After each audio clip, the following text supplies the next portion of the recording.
nous allons bientôt commencer notre table ronde pour quelle médiation numérique pour l'accès à la culture. On est sous le petit chapiteau blanc en face du bar.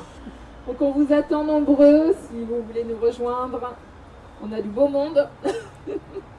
Je vais commencer, merci à ceux qui sont présents. Et je vais faire un petit tour de table des invités. Je vais faire le petit tour. Alors, on a donc Sylvie Tissot du collectif Datadada. Donc ça, ce sera une prise de parole artistique. Marie Doyon, qui est responsable de la Fabrique du Regard pour le centre d'art Le Bal, qui est à Paris 18e. Mathilde Servet, qui est responsable des services innovants des bibliothèques de Paris et qui fait un tas de choses à côté, notamment sur les tiers-lieux, les Fab Labs. Et on a donc Estelle Rousseau, qui est la responsable de l'animation du réseau national et international des micro-folies. Voilà. Et donc, moi, je suis Natacha Duviquet, directrice de Siana, puisqu'on va aussi, pourquoi pas, parler de médiation. Je ne vais pas me contenter de faire de l'animation, mais aussi intervenir dans le débat. Alors, nous, ce qu'on voulait faire on a pris un petit temps de préparation pour cette table ronde. Et ce qu'on voulait faire, c'est effectivement réinterroger aussi le terme de médiation, réinterroger aussi la culture, puisqu'aujourd'hui on ne va pas parler de la culture, mais des cultures, et surtout aussi réinterroger la question de la médiation, qui est normalement donc une passerelle entre les gens et les cultures. Mais nous, on se pose la question aussi de l'horizontalité. Et ce que j'ai vu en débattant avec nos quatre intervenantes, puisque là, vous verrez que sur la médiation, on n'a que des femmes, hein, c'est un mystère. Julien est quand même là pour le collectif Datadada. C'est aussi de voir comment nous, on implique les usagers aussi dans l'animation de la médiation et comment, en fait, l'usager va devenir partie prenante. On n'est pas là avec un savoir descendant, mais plutôt aussi sur une horizontalité des savoirs. Alors, je vais peut-être, on va commencer avec Marie, voilà. Donc Marie Doyon, qui est responsable de la Fabrique du Regard depuis maintenant 10 ans. Donc vous avez, alors le BAL, déjà, on va expliquer ce qu'est le BAL pour ceux qui ne le connaissent pas. C'est un centre d'art dédié à l'image, donc photographie, cinéma, vidéo, voilà, donc c'est vraiment complètement dédié à l'image. Et vous avez un programme très intéressant que vous avez monté et dont tu vas pouvoir nous parler, le lancement de Ercilia, qui est une plateforme de médiation numérique d'éducation à l'image, donc pour les jeunes de 11 à 18 ans et pour les professionnels. Et je vais te demander un petit peu de nous raconter ce projet-là.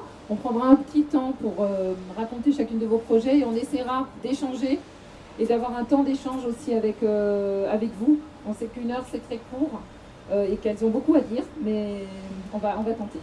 Marie.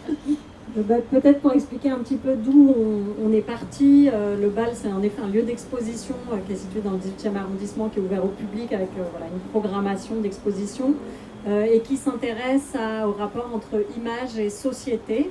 Et c'est un axe fort aussi de notre action pédagogique puisque notre association dédie 50% de son budget et de l'équipe du BAL à un projet pédagogique à la Fabrique du Regard qui développe à Paris, en Île-de-France, mais aussi dans d'autres régions sur le territoire national, des actions d'éducation à l'image. Donc concrètement, c'est permettre à des jeunes qui ont entre 6 et 25 ans à comprendre les images, à mieux comprendre comment elles sont faites, comment elles sont produites, mais aussi comment elles sont reçues. Et on s'adresse évidemment à des personnes qui fabriquent des images tout le temps, qui en consomment, comme nous tous et toutes ici, beaucoup. Et donc c'est vraiment ce lien avec l'esprit critique, la construction d'un esprit critique face aux images qu'on cherche à développer en travaillant main dans la main avec des équipes éducatives, des enseignants, mais aussi des bibliothécaires, des associations, des maisons de quartier et j'en passe.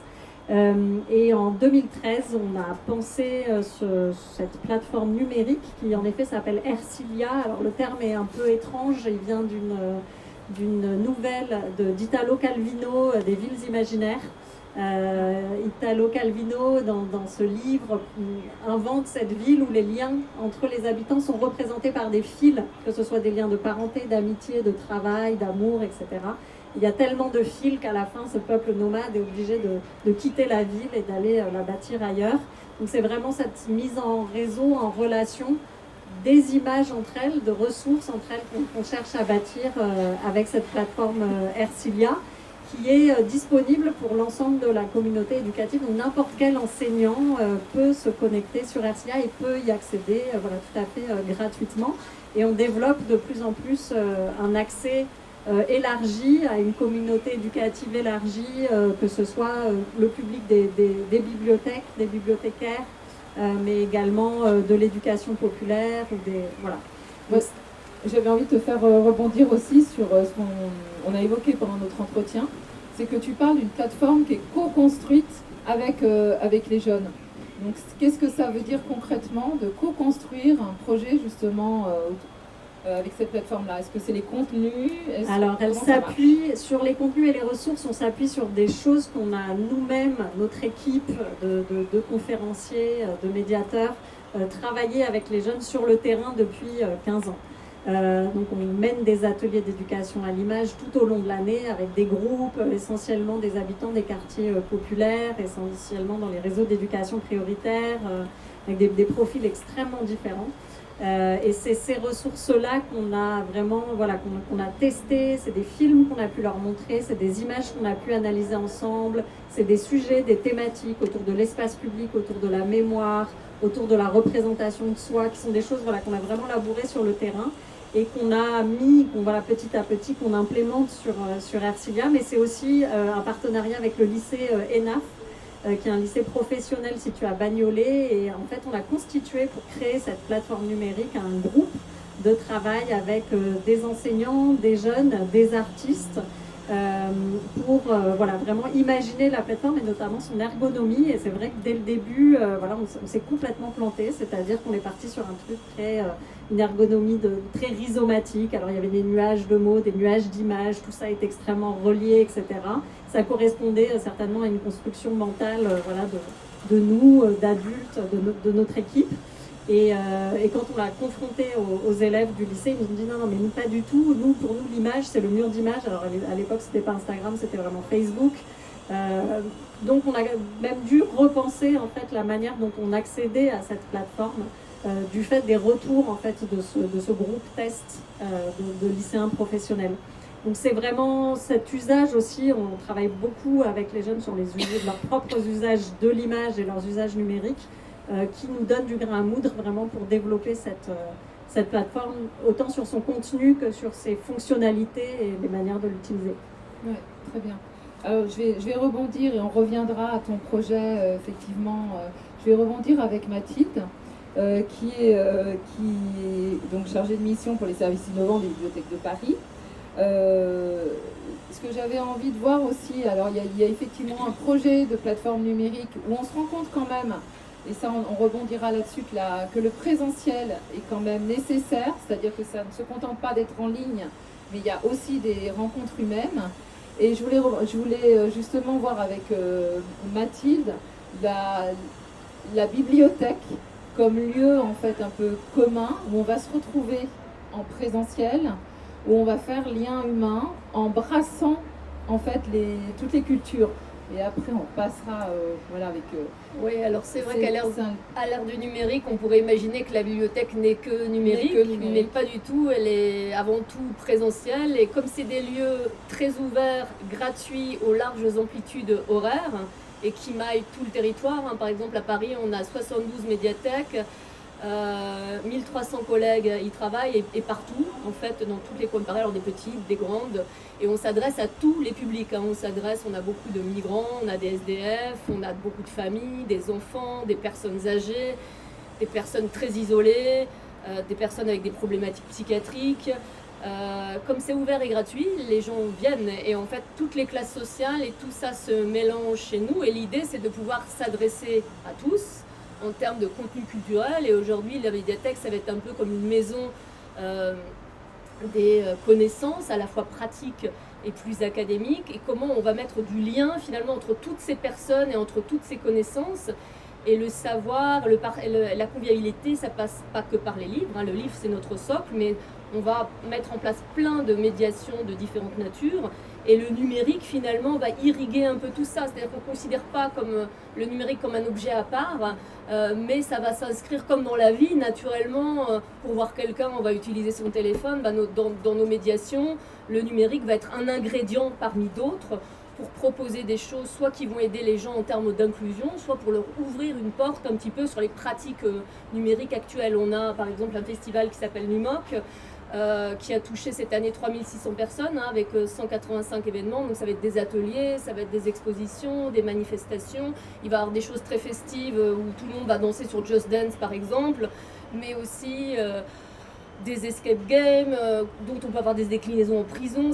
C'est très très varié. Et est-ce que tu peux dire justement, est-ce que la bibliothèque aujourd'hui, un tiers-lieu, un troisième lieu, comment tu pourrais définir ce qu'est une bibliothèque, médiathèque aujourd'hui? Alors, ça dépend des médiathèques, mais en tout cas, pour faire court, hein, le troisième lieu, c'est le pendant du premier lieu qui est la sphère du monde privé, nos maisons, là où on vit avec les nôtres. Le second lieu, c'est la sphère du travail. Et le troisième lieu, c'est tous les endroits, comme ici, où des gens qui ne se connaissent pas et qui sont issus de milieux divers vont pouvoir créer du collectif et de l'humain ensemble. Avant, ça pouvait être les places de marché, les églises, etc. Et aujourd'hui, c'est notamment des lieux publics comme les médiathèques. Pour que ça marche, il faut que ça soit neutre. Il faut que ça permette un brassage des gens de façon un peu œcuménique, hein, des gens de nature très diverses. Et le tiers-lieu, on rajoute un étage à la fusée, c'est qu'on va administrer des choses ensemble. Une recette de cuisine, un logiciel, un service, tout ce qu'on veut, sans lien de subordination, mais on va l'administrer, on va le gérer comme un commun finalement. Oui, et je pense que Marie, vous intervenez justement aussi en bibliothèque et médiathèque. Je crois que tu as formé le BAL, la plateforme, tout le département, alors je sais pas si c'est le département Aglo plutôt, Aglo, Orly, Seine-Bièvre, où vous avez justement formé toutes les médiathèques et les bibliothèques à la pratique de cette plateforme, qui vient comme un outil nourrir aussi des lieux comme les tiens. Oui, parce qu'on va travailler avec tout un écosystème d'acteurs très locaux, et d'un territoire à l'autre, c'est comme les microfolies, on en parlait tout à l'heure, on ne va jamais faire la même chose, on va faire des choses sur un territoire en fonction de l'existant. Il ne s'agit pas du tout de doublonner, mais de s'inscrire en complémentarité, et puis on n'a pas du tout les mêmes publics d'un territoire à l'autre, donc on ne va pas du tout proposer les mêmes choses, et les publics ne vont pas avoir les mêmes envies, et on se nourrit, on essaye de capter le plus possible l'envie des publics. Il y a de plus en plus de lieux qui fonctionnent aussi en gouvernance partagée, hein, avec les habitants. Donc un tiers élu, un tiers collègue et un tiers habitants qui vont proposer des choses. Je ne veux pas parler trop longuement parce que je... Non, mais je vais passer justement la parole à Estelle. Donc Estelle, c'est donc la responsable des microfolies. Alors les microfolies, on peut effectivement dire que c'est au départ un outil avec justement des services, une espèce de brique qu'on va poser, mais qu'effectivement ces projets-là deviennent autre chose parce que ce ne sont que des outils et à partir du moment où on les habite. Donc j'aimerais justement un peu que tu nous parles de ce modèle-là, comment il va se transformer sur les territoires. Et effectivement, ce que j'ai appris, c'est qu'il y avait à l'international aussi. Donc c'est assez intéressant de voir ce que ça peut créer aussi. Alors là, on est plus sur un modèle, j'allais dire, au départ, dans l'approche en tout cas peut-être plus classique, mais on voit que ça devient autre chose. C'est qu'effectivement, c'est un outil qui s'est créé aussi avec de grandes marques d'institutions culturelles. Donc le cœur du projet, c'est le musée numérique. Et c'est après comment autour de ça s'agrègent des outils numériques comme le Fab Lab, la réalité virtuelle ou autre. Mais on voit bien qu'en fait, ça n'est jamais que ça. Oui, absolument. Donc, Microfolie, ça vient déjà, on n'est pas loin du parc de la Villette. Et donc les folies sont ces petites maisons rouges qui jalonnent le parc. Il y en a tous les 120 mètres. Et donc elles sont sorties de l'imagination de Bernard Tchoumi, qui a été en charge de la réhabilitation de ce parc. Et l'idée de Didier Fusilier, quand il a imaginé ces microfolies, c'était justement d'essaimer en fait des petites maisons rouges partout, sur le territoire métropolitain dans un premier temps, mais son imagination allait bien plus loin, puisqu'il imaginait déjà des microfolies partout dans le monde et c'est dorénavant le cas puisqu'on est à 395 microfolies. Alors je vous ai amené un petit peu pour illustrer un peu mon propos, ces cartes qui vous présentent le déploiement. Alors en rouge, ce sont les microfolies existantes, en bleu, ce sont celles qui sont à venir. Donc là, c'est la carte du monde. Le monde hors Union européenne, parce qu'il y en a aussi en Union européenne. Voilà. Donc, ça vous donne un petit peu une vue de la répartition de ces microfolies. Et qu'est-ce qu'une microfolie? Je vais peut-être juste rebondir sur la façon dont ça se développe à l'international. Là, on voit effectivement beaucoup de l'Afrique est assez maillée. Est-ce que c'est un rapport? Est-ce que c'est un rapport entre l'État français et d'autres pays? Comment ça fonctionne pour justement irriguer jusqu'à l'international? Alors c'est avec l'appui des alliances françaises et des instituts français. Dans la notion de patrimoine aussi. Dans un premier temps, oui. Et puis l'avantage, c'est que en fait, les contenus microfolie et l'accessibilité à microfolie est possible parce qu'il y a des traductions et que du coup, ce n'est pas uniquement des pays francophones, mais aussi des pays qui peuvent du coup accéder à ces contenus via leur langue, tout simplement. Le déploiement en Europe s'est fait au travers de la présidence française de l'Union européenne, donc avec une volonté du président de la République d'installer des microfolies et de faire partager l'ensemble des trésors patrimoniaux dont nous disposons. Donc effectivement, qu'est-ce qu'une microfolie? C'est en son cœur un musée numérique, comme tu l'as dit Natacha, mais pas que. Donc c'est un musée numérique et après c'est composé de modules en fonction des besoins du territoire. C'est-à-dire qu'une microfolie qui s'installe dans une bibliothèque ou dans une médiathèque ou auprès d'une association, une structure jeunesse, un bateau qui fait le tour des îles du Ponant, forcément les besoins sont pas les mêmes, donc ça va s'adapter en fonction des besoins et en fonction des volontés territoriales et des acteurs déjà présents sur le territoire. Les modules évolueront, donc il y aura de la réalité virtuelle, des Fab Labs, des espaces de partage, des lieux de convivialité, des médiathèques et ludothèques si on n'est pas déjà dans une médiathèque. Donc, et tout ça avec des partenaires qui nous font confiance. Donc le musée numérique, c'est 2600 œuvres qui sont numérisées et qui sont issues de 123 partenaires dans le monde entier. Donc ces contenus numérisés sont répartis en différentes collections à l'image un peu d'un couturier qui aurait dessiné beaucoup de modèles mais qui en aurait sélectionné quelques-uns. Donc en fait c'est un vidéoprojecteur, un écran et des tablettes. Une application en lien avec tout ça qui permet quand le film, donc la collection est composée de à peu près 500 œuvres en moyenne. Quand le film passe sur le grand écran, quand on aime une œuvre qui est sur le grand écran, on clique sur la tablette et là, on entre dans une visite qui nous est toute personnelle, puisqu'en fait, on interagit avec la tablette, mais le voisin, qui a lui-même face à lui une tablette, peut continuer à regarder le film qui se déroule sur l'écran et cliquer quand ça lui chante et quand il aime. C'est toute la particularité et la différence d'une visite dans un musée, puisque dans un musée, la scénographie, elle est pensée et votre circulation, un peu à la mode Ikea, vous êtes orienté pour suivre un chemin. Là, en fait, vous choisissez votre chemin, vous choisissez aussi la temporalité qui vous sera nécessaire pour aborder l'œuvre et la découvrir. Et ça, c'est vraiment important parce qu'il y a effectivement des modes différents de visite d'une microfolie. Ce mode libre qui permet véritablement de découvrir les œuvres à son rythme. Il y a aussi le mode qu'on appelle un mode conférencier qui consiste en la création de médiation réalisée par des médiateurs. Alors le terme conférencier n'est pas forcément plus approprié, je vous le conçois.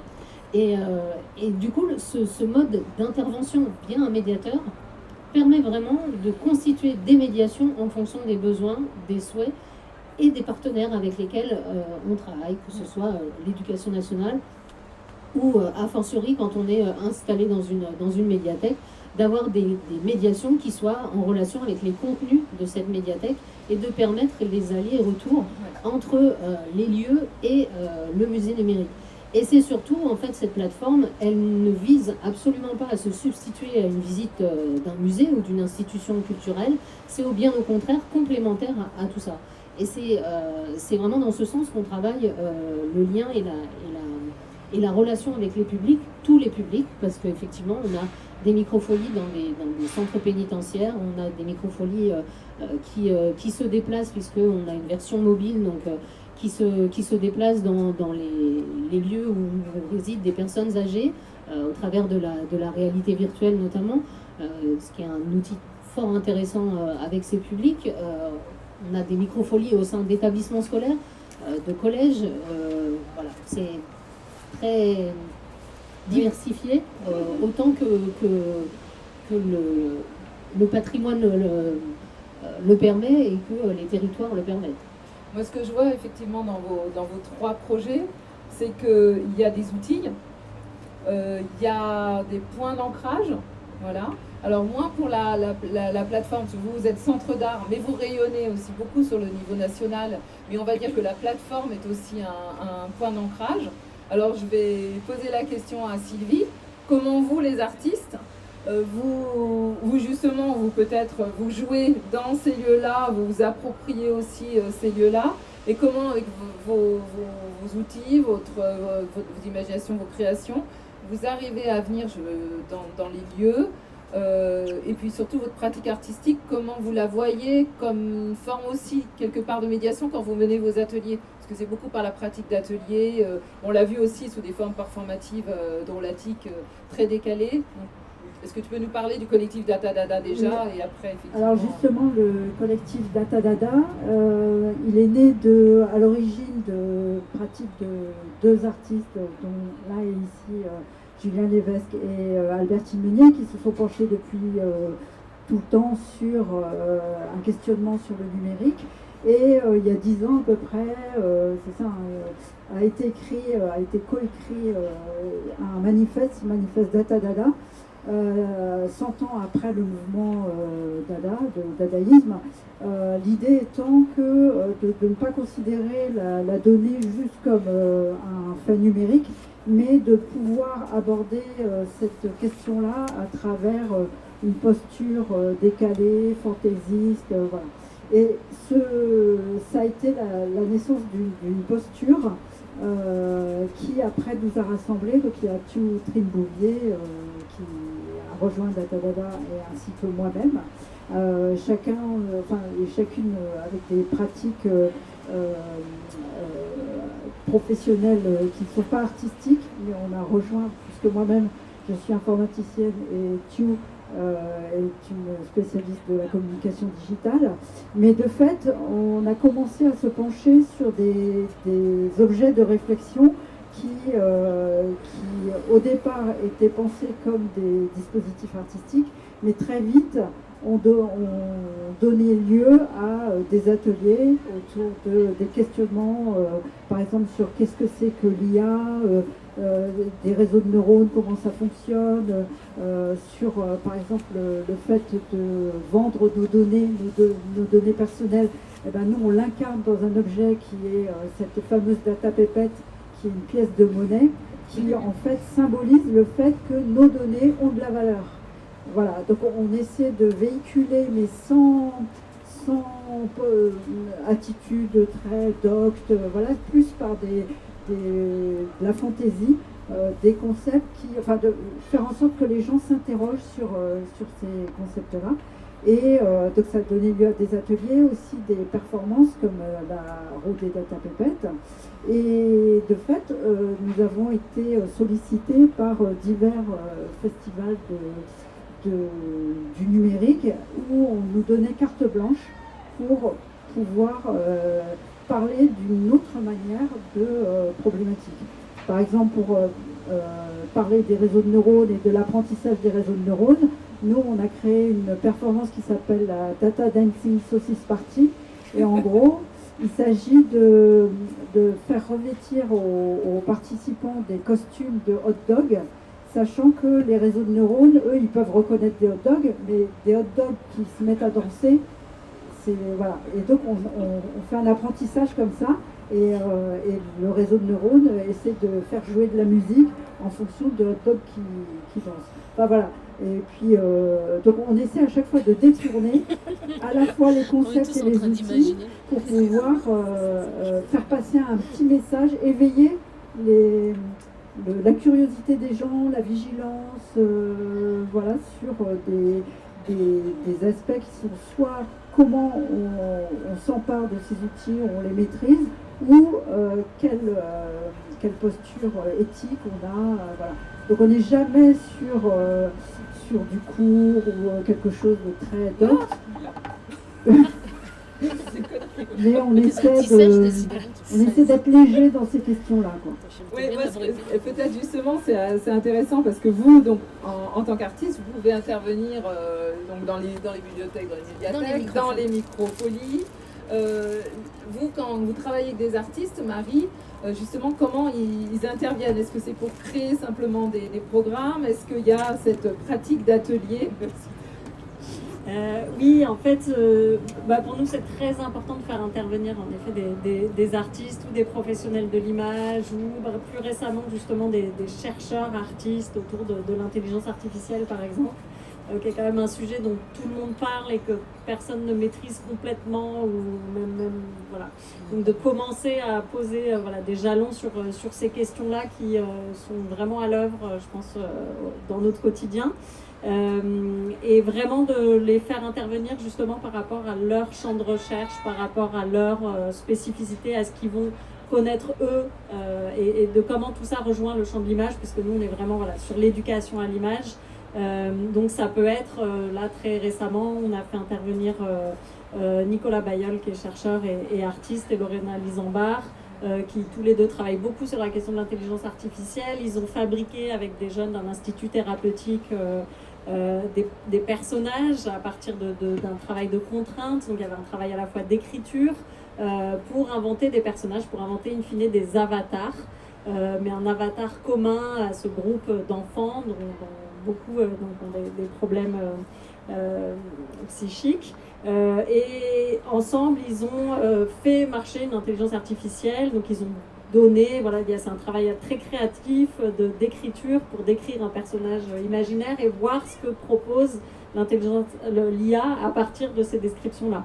Donc ils ont fait du collage, fait ce travail d'écriture. Tout ça est passé par la moulinette d'un logiciel d'intelligence artificielle qui a produit une image. Et qu'est-ce qu'on voit, qu'est-ce qu'on découvre quand cette image sort de l'imprimante? Et voilà, donc c'est le début d'une discussion, d'un débat, et ensuite d'un module pédagogique qu'on va implémenter sur cette plateforme numérique Arcilia pour justement inspirer, mutualiser ces données, mutualiser ces ressources. Donc finalement, que ce soit des chercheurs, que ce soit des artistes. Et je pense que ce qui est très important dans ce que dit Sylvie, c'est la question du détour.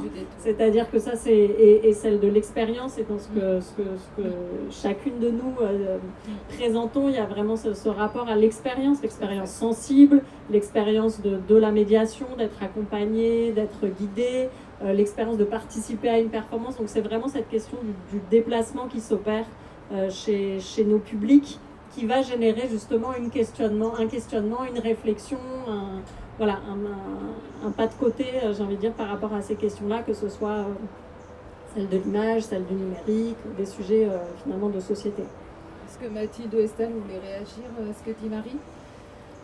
Oui, mais nous, en fait, il y a beaucoup d'actions que fait Marie qui ressemblent aux nôtres, ou qui, de toute façon, on est toutes les trois complémentaires ou imbriquées. Aujourd'hui, ce qu'il faut voir, c'est que nos institutions, elles sont de plus en plus, institutions ou associations, sont de plus en plus poreuses et métissées.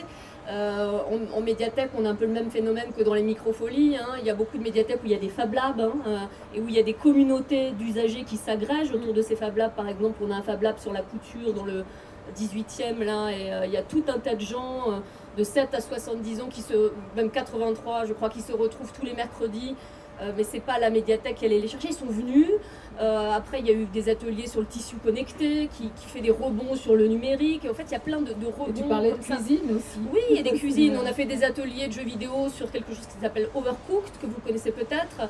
Et en fait, c'est des jeux vidéo qui font sur l'univers de la cuisine. Donc on a fait de l'intergénérationnel avec des enfants et des grands-parents où les gens vont se mettre après à cuisiner des choses qu'ils ont imaginées dans cet atelier. Mais on peut faire la même chose. Il n'y a pas longtemps, à la bibliothèque de la Canopée, on a fait quelque chose sur le design fiction, un atelier d'écriture, comment on peut réenchanter la banlieue du futur, hein, c'est un peu actuel. Et là, on avait des gens, mais vraiment pareil, de 7 à 80 ans, de toutes les couleurs, de tous les horizons culturels, de toutes les classes sociales qui se sont mélangés, qui ne se connaissaient pas, parce que la bibliothèque, au quotidien, elle travaille le lien entre des gens qui n'ont rien à voir les uns avec les autres. La bibliothèque de la Canopée, c'est au Halles, donc c'est au croisement de la banlieue, mais d'un public aussi assez bourgeois de centre-ville. Mais comme il y a une fringothèque où on peut prendre des habits, il y a un puzzle où tout le monde le fait de façon collective, il y a une grénothèque, on échange des plantes. En fait, les gens sont tout le temps en interaction les uns avec les autres. Donc on travaille le terrain de la confiance et après on peut construire plein de choses avec les gens. Et le numérique, dans tout ça, ça va être un ingrédient. On a un autre projet dans un des arrondissements de Paris où on crée des parcours sur les identités de l'arrondissement, dans le 18e là aussi, avec Bavart. Ça va être des parcours pour repérer des choses qui sont emblématiques dans un quartier, du street art, des œuvres d'art, l'identité d'une rue, d'un marché. Et en fait, c'est conçu avec des partenaires locaux, avec les bibliothécaires, en interaction avec des communautés parfois d'usagers, comme les bifins qui sont des vendeurs un petit peu illégaux là près du marché des puces. Donc le numérique, finalement, il va aider à relier. C'est du tissage. Voilà. Là aussi, c'est du tissu connecté. Ouais. Merci. Par rapport aux artistes dont on parlait, au sein des microfolies, donc on a la possibilité aussi d'accueillir des résidences d'artistes, donc de permettre à des artistes d'être soit localement d'être repérés, puis d'entrer dans un catalogue de micro-festivals. Donc les micro-festivals sont des possibilités pour des compagnies d'artistes d'être programmées au sein des microfolies avec l'accompagnement financier de la Villette à 100% sur l'aspect artistique et le défraiement. Donc pour le premier micro-festival, puis c'est dégressif jusqu'à ce que ce soit la microfolie qui prenne en charge la totalité du cachet. Mais voilà, il y a ces possibilités-là. Il y a aussi les coopératives artistiques où on participe au financement de création artistique au sein de microfolies. Et puis on a, au travers d'une plateforme collaborative qui est sortie le 21 juin, donc en fait c'était le deuxième échelon après la sortie des microfolies et ce déploiement assez conséquent partout dans le monde. L'idée de Didier Fusilier, c'était véritablement de permettre aux microfolies d'échanger entre elles. C'est-à-dire que la volonté n'est pas d'avoir un outil qui soit sans cesse alimenté et uniquement alimenté par les institutions, mais bien que cet outil vive par et pour les microfolies. C'est-à-dire qu'on a effectivement une double entrée sur cette plateforme, une entrée où nous, Villette, on dispose du contenu en partenariat avec les 120 partenaires qui nous font confiance, donc que ce soit Arte ou Ubisoft au travers de jeux issus de Assassin's Creed, mais desquels on a extrait toutes les formes de violence et où on a retenu que l'aspect pédagogique, et donc à travers des Discovery Tours sur la Grèce antique, sur Rome, sur l'âge des Vikings, et puis prochainement dans le prochain jeu qui va sortir très très bientôt, Mirage, qui se passe à Bagdad, donc une exposition qui va avoir lieu à Bordeaux. Donc c'est des liens avec des partenaires pour, par exemple, inviter les microfolies et les publics des microfolies de la région bordelaise à venir rencontrer Ubisoft dans ses studios, les métiers d'Ubisoft, à aller rencontrer les microfolies. C'est, je vous disais, 9 collections, donc des collections qui présentent des œuvres nationales et internationales, mais aussi des musées régionaux, puisqu'on a, en fait, dorénavant, on est en cours de réalisation de collections régionales, donc avec une collection Corse qui va sortir cet été, une collection Centre-Val de Loire qui sort à la rentrée. On a, du coup, on donne accès, en fait, au sein des microfolies. La microfolie birmane aura les trésors du Centre Val de Loire, tout comme les microfolies du centre Val-de-Loire ont les trésors de Hauts-de-France, ont les trésors de Mexico. Et voilà. Donc au travers de cette plateforme, il y a cette entrée Villette, et puis il y a aussi l'entrée par les microfolies qui, elles, ont la possibilité de partager entre microfolies leur contenu, leurs activités, la manière dont ils s'y prennent, dont ils s'emparent de l'outil, des contenus, comment ils imaginent et quels sont leurs parcours d'activités en lien avec l'éducation nationale, en lien avec les missions locales, en lien avec les acteurs de territoire. Et c'est vraiment un outil qui permet en fait la transmission entre pairs, et ça c'est extrêmement important pour nous, et la possibilité aussi de créer des équipes microfolies. Et ça, c'est aussi un moment important pour nous dans la vie du réseau, parce que, effectivement, la plateforme, c'est numérique, mais on a aussi ces rencontres régionales en humain et en présentiel, parce que c'est indispensable pour faire vivre un outil comme celui-là, de ne pas oublier la dimension humaine et de revenir vraiment au local, tout en ayant cette dimension inouïe donc cette dimension du monde et qui s'offre en fait à l'individu face à sa tablette, mais aussi avec ses pairs. Je voulais juste donner une anecdote, c'est que comme on donne du contenu qui est parfois très loin du quotidien des personnes et des publics des microfolies, on a la possibilité, puisqu'on a du contenu notamment proposé par l'Opéra National de Paris, des ballets, on a des enfants qui, à certains moments, vont cliquer sur la tablette et vont cliquer sur un ballet. Et comme ils sont dans une visite qui leur est toute personnelle et qu'à côté, il y a des jeux, voilà, les copains ne regardent pas forcément ce qu'ils font. Et ils s'aventurent à découvrir le ballet et à aimer. Ouais. Et à découvrir du coup du ballet l'opéra. Et là, quand on est arrivé à ça, pour moi, on est arrivé à l'objectif de cet outil qui est véritablement de décloisonner, de faire sauter tous les freins, toutes les barrières possibles, toutes les barrières qu'on se met soi en fait en premier lieu, et puis qui nous sont aussi imposées après par le collectif. On peut peut-être dire que justement tous ces outils, même le numérique, hein, ça fait bien commun, mais qu'en même temps on peut y développer justement des formes de singularité et que ça permet un tissage. On voit bien que là, les 4 acteurs qui sont autour de la table, je dirais même 5, parce qu'avec Siana on est évidemment dans la même dimension aussi sociale, culturelle, que ça fait lien, que ça fait sens.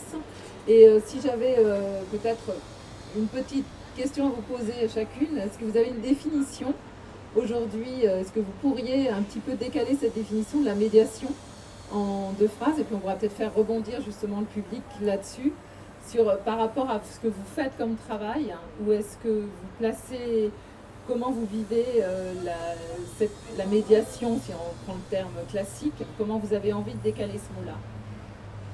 Si en synthèse, peut-être. Pour moi, la médiation, c'est toucher les gens dans ce qu'ils sont et pouvoir les emmener vers d'autres horizons, mais en étant à l'aise. C'est-à-dire pas leur imposer des choses. Nous, on est vraiment dans l'acception des droits culturels. La culture, on a des livres sur tout. Donc nous, il n'est pas naturel seulement de faire venir des romanciers, mais on a des livres sur le bricolage, sur la cuisine, sur le jardinage. Donc on fait tout vivre. En prolongement des collections, c'est mettre du vivant et de l'humain partout, par des ateliers, par du partage. On a des jardins partagés, on a des gens qui vont venir faire des choses à la médiathèque. On fait de la place aux gens. Par exemple, à la médiathèque de Rennes, il y a un espace qui s'appelle 4C, où les gens eux-mêmes font la médiation entre eux, hein, pas les collègues, mais par exemple quelqu'un veut documenter les randonnées sur Wikipédia, quelqu'un d'autre veut remonter le circuit des déchets, quelqu'un d'autre dit moi je connais Scratch, je propose de former les gens à Scratch. Et en fait la bibliothèque, c'est une plateforme des gens, des possibles, qui met les gens en relation. Et la médiation, c'est d'embarquer tout le monde, mais en prenant les gens dans leur singularité, dans leur culture. Quand ça marche bien, comme à Annemasse, par exemple, il y a un réfugié afghan qui est musicien, qui a proposé un concert sans communication aucune. 130 personnes arrivent à la médiathèque, mais parce qu'il y a de la confiance. La première chose, c'est l'humain et la confiance. Après, le numérique, ça s'inscrit dans tout ça, mais comme naturellement dans la vie. Voilà. Enfin, j'ai un peu digressé. Très bien. Non, très bien. Moi, je vais reprendre le slogan de Microfolie, hein, qui est une plateforme culturelle au service des territoires et dont l'objectif est de donner l'envie d'aller au musée et de découvrir en fait. Marie? Oui, alors ça va être peut-être moins structuré. Je pense que ça s'articulerait autour de deux mots, enfin, du fait d'explorer ensemble. Et donc de cette question du collectif qui est très importante, d'autant quand on s'adresse à des jeunes qui ont entre 6 et 18 ans, qui sont toujours à peu près seuls face aux images qu'ils consomment, qu'ils diffusent, etc. Donc c'est vraiment d'explorer ce champ-là ensemble, parce qu'il n'y a pas de réponse préalable, il n'y a pas de bonne et de mauvaise réponse. Et que du coup il n'y a pas de volonté de transmettre un message ou une culture haute pour lesquels il faudrait une sorte d'ascenseur ou qui permettrait de faire accéder à. Donc je pense qu'il y a vraiment cette question de l'expérience et d'une forme d'exploration peut-être. Moi, je vais reprendre un peu toutes vos idées, mais avec notre lexique d'Atadada, on aime bien le mot de titiller. Oui. Donc on titille, c'est-à-dire que ça reprend l'idée de aller chercher les gens au fond d'eux-mêmes, de le faire ensemble, d'éveiller, titiller. Et déjà, si c'est gagné, ça fait déjà une ambition première, quoi. Après, le résultat, ce qu'en font les gens, c'est le ensemble, c'est-à-dire que les gens nous renvoient un peu leur réaction et puis comment ils perçoivent ce que nous, implicitement, on essaie de véhiculer. Mais voilà, le mot, pour moi, c'est le titiller. Alors nous, on titille avec Siana les nouveaux imaginaires. Voilà, on essaye d'aller vers de nouveaux imaginaires. Je pense que c'est vrai qu'on arrive avec ces tables rondes aussi juste après ce qui s'est passé la semaine dernière. Je pense que ça nous a tous fait réagir, nous acteurs de terrain, de voir aussi nos lieux qui ont été touchés et de se dire comment ça se fait que la confiance qu'on crée aussi chaque jour sur le terrain et de voir comment effectivement les lieux ont pu être détruits sans avoir de choix en fait préalable. C'est une vraie question qu'on était tous amenés à se poser et on pourrait faire une deuxième table ronde d'ailleurs sur le sujet. Je pense que ça vaudrait le coup aussi de travailler ces questions-là. Donc moi j'ai envie de vous donner la parole aussi, de voir vous, parce que je suppose que là on est tous des acteurs de terrain. Donc vous avez peut-être des retours à nous faire, des questions à poser à nos invités aussi. Est-ce que quelqu'un veut prendre la parole Bonjour, merci déjà pour vos interventions qui sont riches. Une petite question par rapport à la notion de développement durable. C'est un point qu'on n'a pas trop abordé ici, mais moi je pense qu'il y a vraiment quelque chose de l'ordre de l'imaginaire à développer sur les aspects écologiques. Et je voudrais avoir un peu votre point de vue là-dessus. Voilà. Alors je vais donner la parole à Estelle parce qu'on en a longuement parlé, et effectivement après faire réagir. C'est une question cruciale. Alors, en fait, c'est effectivement une question et ça fait partie de deux points forts de réflexion au niveau de l'établissement public du parc et de la Grande Halle de la Villette, donc que sont la durabilité et l'accessibilité. Donc on réfléchit fortement à comment travailler la durabilité avec un dispositif qui nécessite un vidéoprojecteur, qui nécessite des tablettes, qui travaille autour du numérique, d'outils autour du Fab Lab. Alors on a, c'est anecdotique, mais on a quand même des artistes qui interviennent en fait au sein de Créalab, qui réutilisent tout le plastique et refondent pour réutiliser ce plastique qui est partout, le réutiliser au travers de créations artistiques et du coup de sensibiliser au recyclage, à la réutilisation. On travaille aussi avec la Fondation Orange sur des bulles de culture. Alors la Fondation fait déjà des bulles de culture à destination de tout à chacun, mais donc on est en travail de création de bulles précisément en lien avec les œuvres qui se trouvent dans le musée numérique, et on travaille sur, ça c'est une petite info, voilà, sur une collection qui mettra en avant le textile et de travailler sur comment on recycle et comment on retravaille au travers des Fab Labs, comment on retravaille le textile et comment... voilà, donc on est sur des projets de cet ordre-là, et sur l'accessibilité, on a tout un groupe de travail autour de l'accessibilité via notre dispositif musée numérique, donc pour rendre cette tablette accessible aux différents handicaps présents. Donc ce sont des pistes de travail, mais très sérieuses, parce que voilà, il y a véritablement des groupes constitués au sein de la Villette. Alors, dans les bibliothèques, on est déjà dans le développement durable par nature, parce que le fait de prêter des livres, c'est pas les acheter forcément chacun en exemplaire, et on prête plein d'autres choses aujourd'hui. On prête des instruments de musique, on prête des instruments de bricolage, enfin des outils. On prête en milieu universitaire, dans les bibliothèques universitaires pour les étudiants, beaucoup d'ustensiles de cuisine, parce que les étudiants n'ont pas toujours forcément de l'argent. Je vous parlais d'une fringothèque, on travaille avec les ressourceries, donc pour des gens qui veulent passer des entretiens ou des SDF, on donne des vêtements. Donc on est vraiment dans le prêt, et il y a des bibliothèques entières qui travaillent sur le cycle du réemploi.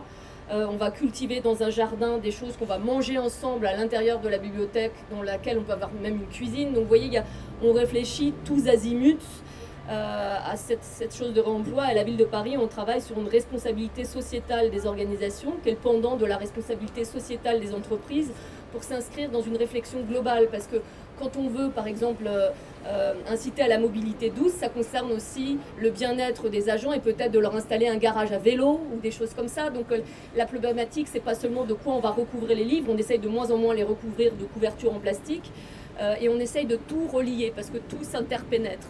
Donc on a une réflexion globale, et effectivement on a une bibliothèque qui a gagné de nombreux prix dans le monde entier. On nous appelle même de Taïwan ou de la Corée du Sud, qui a édité un guide de la petite bibliothèque verte. C'est la bibliothèque de la canopée.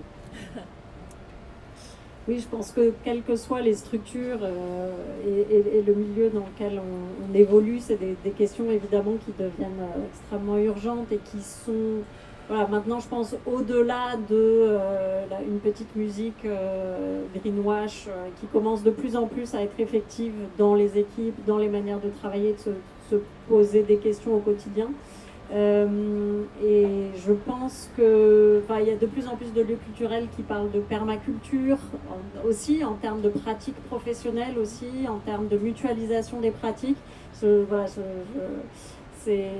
Ça répond pas exactement à la question, mais je pense qu'il y a aussi une question d'énergie professionnelle, de la manière dont on déploie des savoirs, des connaissances, et dont on les partage, pour être de plus en plus dans un partage, dans une mutualisation. Ça rejoint de très loin votre question, mais c'est ce que ça m'évoque. Et je pense que c'est nécessaire aujourd'hui, on sait très bien que quand on travaille sur le terrain, comme nous toutes autour de cette table, chacun, on est souvent très accaparé par le quotidien, par nos publics, par des enjeux extrêmement précis liés à ces publics, et qu'on a parfois du mal à se connaître, à échanger, à comprendre ce que font les autres. Et je pense que de plus en plus, on va être amené à travailler les uns et les autres ensemble. Moi, je voulais réagir aussi parce que ça fait des années, nous, qu'on travaille, on milite pour le low-tech. Et de fait, on utilise une toute petite électronique qui est durable, parce qu'elle est assez robuste, d'une part.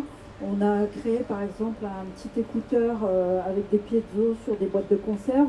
Enfin, on essaie d'intégrer de la petite électronique réutilisable avec des objets du quotidien, et de voir un peu ce qu'on peut en faire. Et de fait, à la fois, on a une posture d'essayer d'être le plus sobre possible, sachant que, évidemment, on est aussi, si on fait tourner des réseaux de neurones, on n'est pas si sobre que ça, d'une part. Mais d'autre part, aussi avoir un discours qui soit aligné avec ce qu'on prétend être.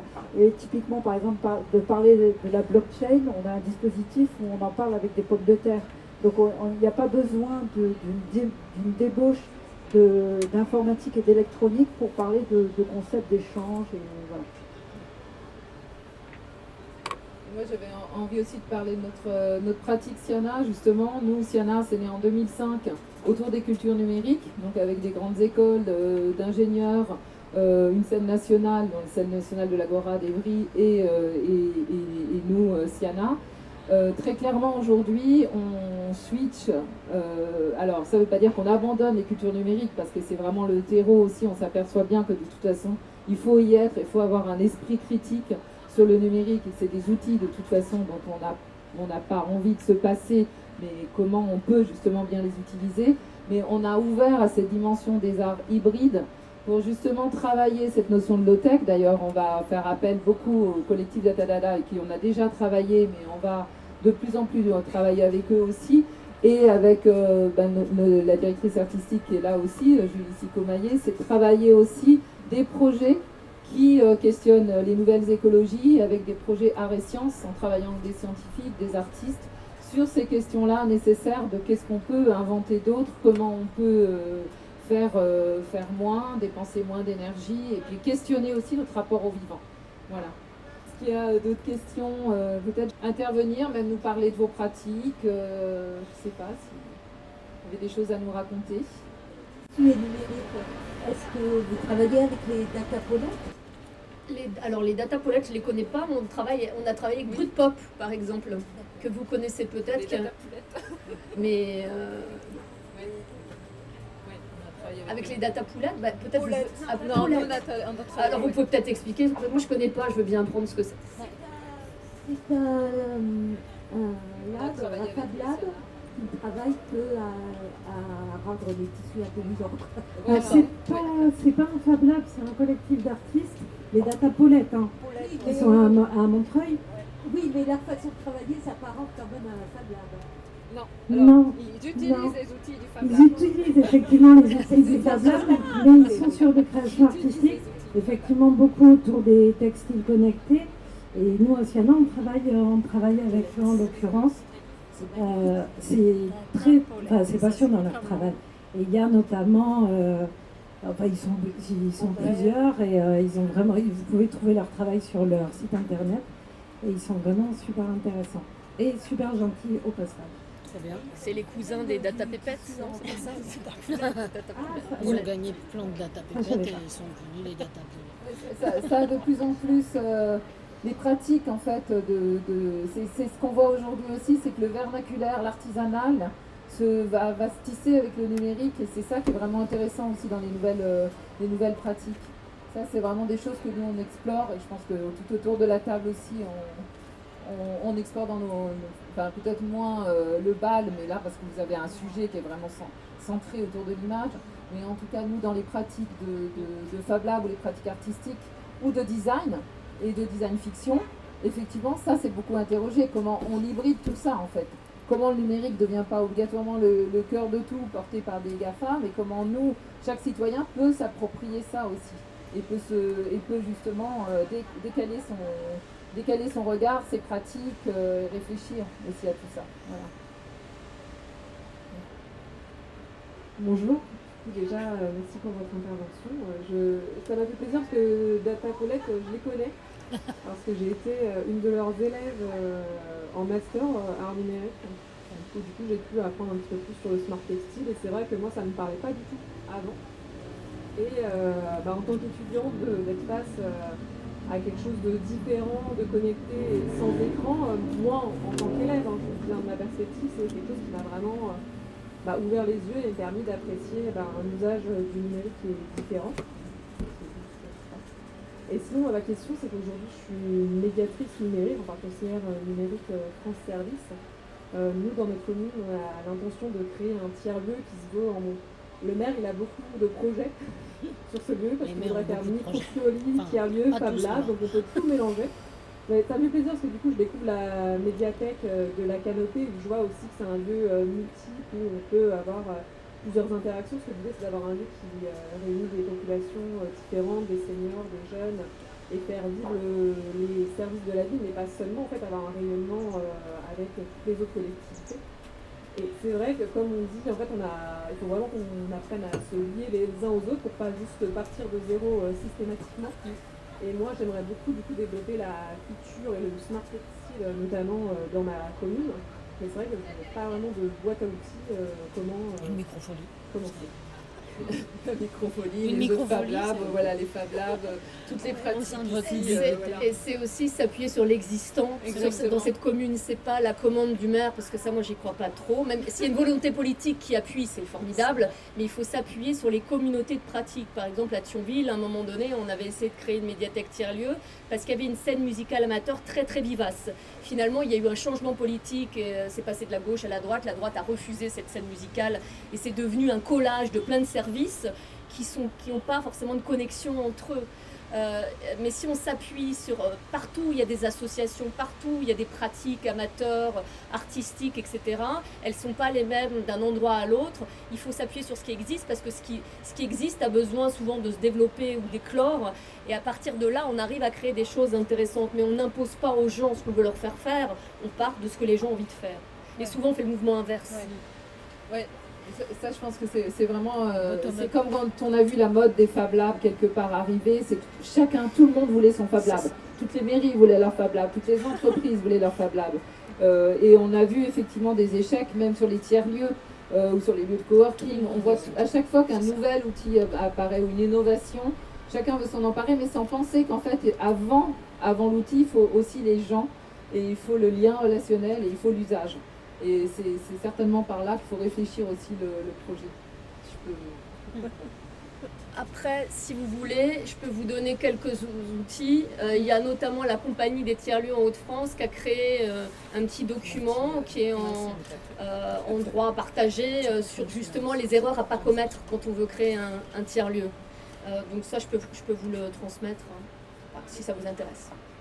On est tous d'accord.